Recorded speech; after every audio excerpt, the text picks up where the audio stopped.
खुलुमबाय गासै रायजो राजा नोंथांमोननिसिम बैसागोनि गाहाम हामलायनायजों लोगोसे खुलुमनाय आरो बावनायखौ आं जासिहरग्रोबाय। दिनै जों नलफरा समाज रंजालि बैसागो फोरबो फालिथाय फोरबो आफादनि बानजायनायाव फैगौ बैसाग दाननि 9 खालार एबा इंराजिनि 23 खालार रबिबार खालि जोंहा मोनसे गोजोनथाव मोनसे हाबाफारि लानाय जादों।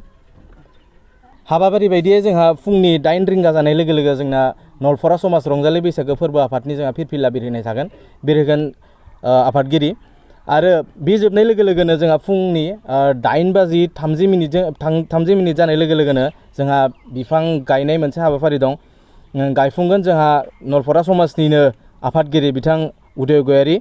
आरो बे जोबनाय लोगो लोगोनो फुंनि 11 रिंगा जानाय लोगो लोगोनो जोंहा गोबां खेला दुलानि मोनसे हाबाफारि लानाय जादों। खेला दुलायाव जोंहा सोंलुर बादायलायनायजों लोगोसे आखिनाय बादायलायनाय, सियार खेलानि बादायलायनायजों लोगोसे गोबां मोनसे हाबाफारि जों लानाय जादों।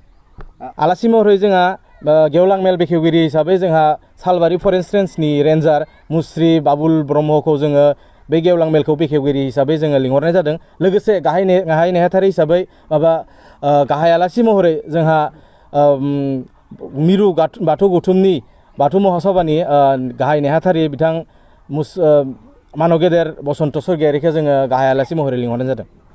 सानबेसेनि हाबाफारि? जोंहा नलफरा समाज रंजालि बैसागो फोरबो फालिथाय आफादनि बानजायनायाव जोङो सानसेनि हाबाफारिखौ जों लानाय जादों। गासै रायजो राजानिसिम मा मेसेज होगोन?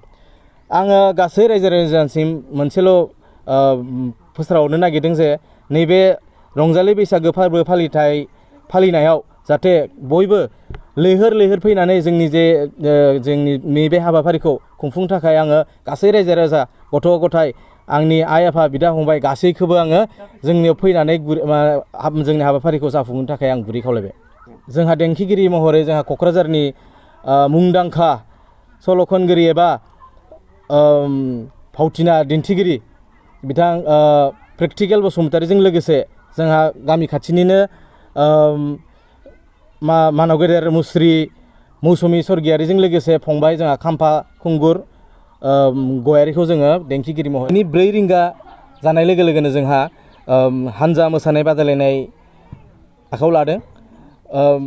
बेयाव नाम थिसननो थाखाय जोंहा मोनसे आफादगिरि आरो लोगोसे नेहाथारिनि जोङो जानबुं नाम्बारखौ होनाय जागोन। गोसो गुदुं मोसाखावरिफोरा 3 बाजियालागै निजिनि नामखौ थिसनहरनो हागोन अभार टेलिफन। खुलुमबाय, आं आफादनि जानानै जोंनि हालामनि रायजो राजाफोरखौ बयखौबो रंजालि बैसागोनि थाखाय गिबियावनो साबायखर बावबाय। मानो होनबा रंजालि बैसागो जानाय लोगो लोगो जोंनि बर' रायजोफोरा बयबो उसाव-बादाव जायो। बेनिखायनो जों नलफरा गामिनि मोनसे आफादा रंजालि बैसागु फोरबो फालिथाय लादों। बे फालिथायाव जोंनि खाथिनि हालामनि बयबो रायजो राजा गथ' गथायफोरखौ जाहाथे फैनानै जोंनि रंजालि बैसागु फोरबो फालिथायाव लैहोर लैहोर फैनानै जाहाथे बाहागो लाफैयो, बिनि थाखाय आं आफादनि जानानै बयखौबो आखाइ खबजबै आं हांख्रायनाय जाबाय। बोसोरबेसे जाखो नोंथांमोननि बे रंजालि बैसागु खुंनाया? जों बेबायदिनो सिगाङावबो खुंबोबाय थादोंमोन, नाथाय जों दिनै कर'ना आरो खायसे माबानि थाखाय जों खुंफुंनो हायाखैमोन। बेनिखायनो जों खुंगा 3थि रंजालि बैसागोखौ जोंनि नलफरा गामिया दिनै खुंफुंनो लानाय जादों।